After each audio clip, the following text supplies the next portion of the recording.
replace the bad filler words, the sound filler words. Well, they are actually not filler words. People call them filler words, but they are just sounds that you make and they do not sound good when you're speaking. Hello everybody, how are you all? Hope you're doing great.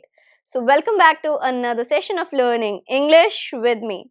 And today I have something very important, whether it's a formal speaking, informal form of speaking, casual conversation or a presentation. This is something that is very important, something that makes you a confident and fluent English speaker, impactful speaker. And what is it? That's the filler words. Now, filler words, they act as saviors. Savior, why? Because a lot of times you're faced with situations where you might not know what to speak next. You might want to take a pause. There are certain situations in which filler words are very important and they help you become fluent in English. So today I'm going to tell you about the art of using filler words. Just knowing about them is not enough, but knowing how to use them, when to use them, which ones to avoid and which ones to use is very important, and today's lesson is going to focus on that. So are you all ready for this? I'm Shivangi Gupta, your CELTA certified English language tutor, certified by the University of Cambridge, the UK. And before beginning, please subscribe the channel so that you can get all the lessons that I upload for you on the channel. Please like the video and share it with your friends too. Now coming back to today's lesson. Well, let's get started with the filler words. Now filler words are amazing to use whenever you're confused about what to say next. The word filler, that means you need to fill some space. And that is why we also call them gap fillers, but I usually call them filler words. You can either call them gap fillers or filler words, one and the same thing. So filler words are basically the words that we use whenever we are confused about something. We are speaking something, we are confused about it, we forget what we are trying to say, we use a filler word in order to fill that silence, the gap in between, so that we can maintain a fluency while speaking English. That's why filler words help you maintain a fluency while speaking English. Now, there are filler words that you must avoid and there are filler words that you must use. Well, there are good filler words and bad filler words. Now, good filler words. That's what we are going to learn today. Good filler words. But not before knowing about the bad filler words. What are the bad filler words? Now, these are the commonly used filler words. Actually, people think they are filler words, but they are not filler words. They're considered as bad filler words. That's the sounds that people make, like Don't they? Don't people make these sounds whenever they forget something, when they are trying to say something, when they want to fill that gap in between, right? But the thing is that if you are continuously using these sounds, it appears that you're not fluent and you are underconfident. Yes, it impacts the way you speak. These filler words, the sounds. So I have made a lesson before about bad filler words. There are more bad filler words, but today's focus is going to be on the sounds and how to replace these sounds that we make. For example, yeah, I was trying to say something. People do that, right? They use these sounds in between. I'm not saying that you cannot use them at all. Using them once in a while. For example, you are speaking for 10 minutes. You're giving a 10-minute presentation and you've used these sounds once, twice or thrice in between. That's completely fine. But if you're trying these sounds as a filler words, you're trying to use them as filler words, after every sentence, it will appear so unprofessional. Plus, you will not sound fluent. Your audience will have difficulty understanding what you're saying. That's why you should avoid these sound filler words, right? These sound filler words at all costs. Naturally, using them is completely fine. But then using them a lot, that's wrong. And today's lesson is going to focus on how to replace these filler words, how to replace these bad filler words of sounds with the good filler words that you must use. So avoid using these sounds like these kinds of sounds. They make you sound really underconfident, because whenever you're using them again and again, it appears as if you are confused about what you're trying to say. The impact on the audience is that you're yourself not sure what you want to say. But then we can use the filler words in a way where you will appear confident and you're so sure about what you want to say. Don't you want to know about how to use those filler words? So yes, we are going to discuss about that too. So avoid these bad filler words of sounds because they make you sound less fluent. You might have prepared an amazing script for your presentation. You might be having a great conversation with somebody. You might be actually speaking fluent English, but then using these sound filler words again and again. It lessens the impact of whatever you're saying. So, whatever you're saying, if you want to make it impactful, really impactful, avoid using the bad filler words of these sounds, which I also call the sound filler words. So now we've talked a lot about these sound filler words. If we are not using them, then what should we use? We have good filler words to fill the gap.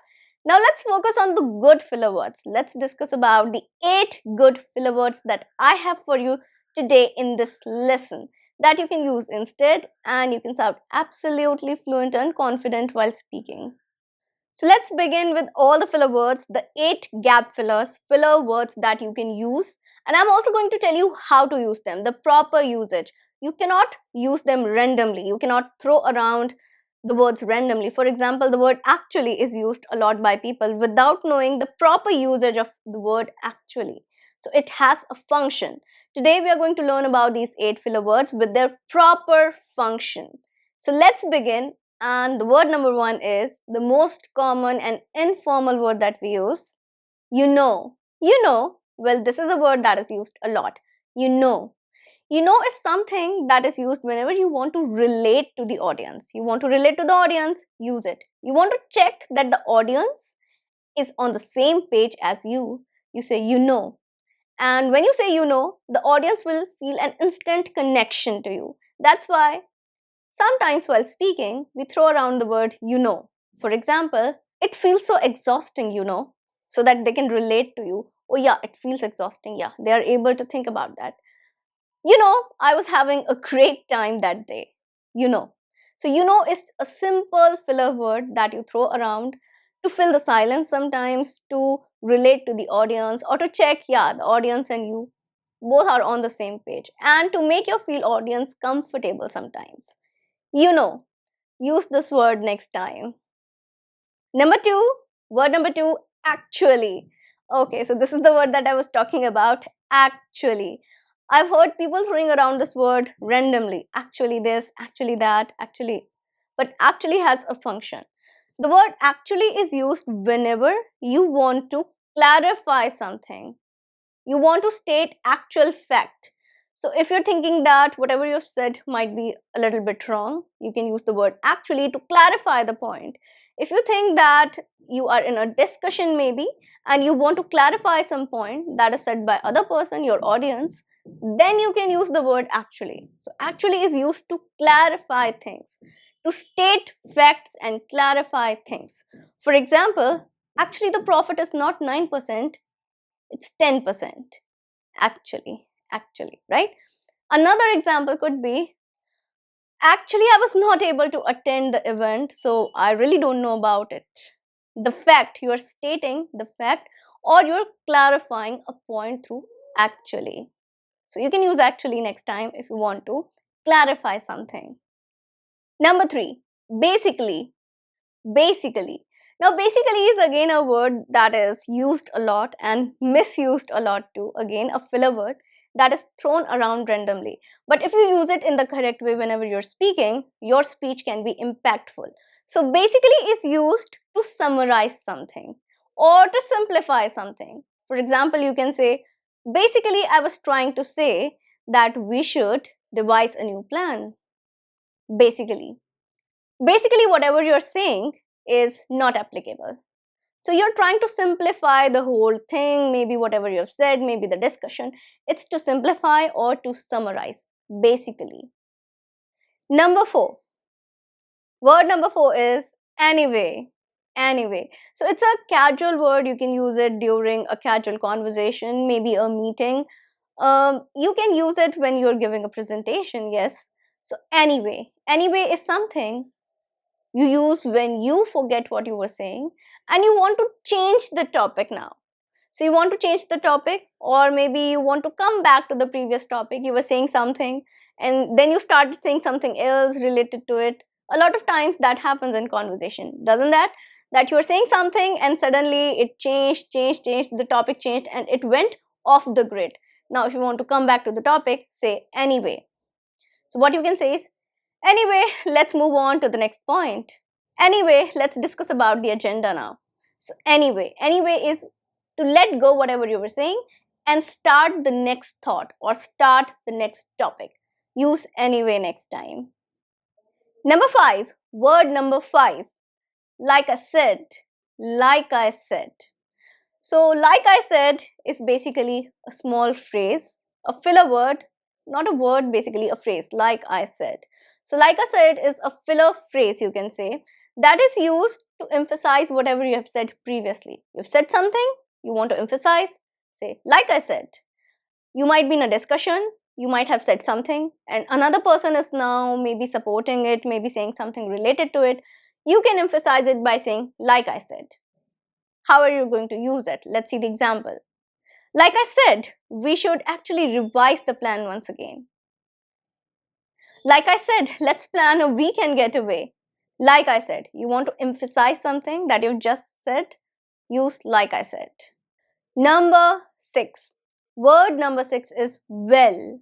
Commonly used word, well. So we use well whenever we are beginning a new statement. We are saying something and we want to begin a new statement, use well. Well, I was trying to say well. Well, let me tell you about the importance of well. So, when you're saying well, you're trying to gather the attention of your audience. It's an indication that you're beginning to speak whatever you want now. Now is the time to become serious. Now is the time that you've started a new topic, maybe you've started to speak. So, well is used to introduce a new thought, a new sentence. Use well next time. It can be used in both formal and informal settings. Number 7. Word number 7 is so. So is also used in a similar way to the word well. You use it either to begin a new statement, or sometimes you can use it to change a statement. For example, so I was saying that, so I wanted to tell you, so we were going to this particular place, so you use so to begin a new statement, or you can also use it to change a thought. That is, so as a conclusion, I can say that. So use so whenever you are introducing a new statement, maybe a thought next time. Number 8, the last word for day. Number 8 is word like. Like. I was like, she was like, it was like. Like is a word that is used by a lot of people and it is overused sometimes. But this is something that is used only in casual conversations, in informal context. A lot of people, they use it in formal context too, but I would say avoid it in the formal situation. Like is something that is very informal and you're trying to speak it when you want to just fill a gap, just like that. So it's like, like she was like, where are you going? She was like, oh, I haven't seen you in a long time. So, like is just to fill a gap there, or maybe to bridge the gap between two thoughts or a thought that you're having. So, like is something that you can use. Do not throw it around randomly a lot, no, and also avoid it in the formal context. But you're using it in casual conversation, go ahead. Yeah, use it. So these are the good filler words that you can use. Replace the bad filler words, the sound filler words. Well, they are actually not filler words. People call them filler words, but they are just sounds that you make and they do not sound good when you're speaking if you're using them a lot. So that's why you need to replace them with the filler words, the actual filler words that we have talked about today in this particular lesson. We have discussed 8 filler words that you can use in formal and informal context whenever you're having a conversation, whenever you're giving a presentation, whenever you're speaking. Use these 8 words 8 filler words and see the difference for yourself. So that's it. That was an intense speaking lesson, how to speak more fluently. It is a more technical lesson, as you can say, but it is important. So please pay attention. Try using filler words, these filler words next time whenever you're speaking, and improve your fluency. That's it for today. I'm going to meet you next time with a new lesson. Till then, everybody, take care and bye.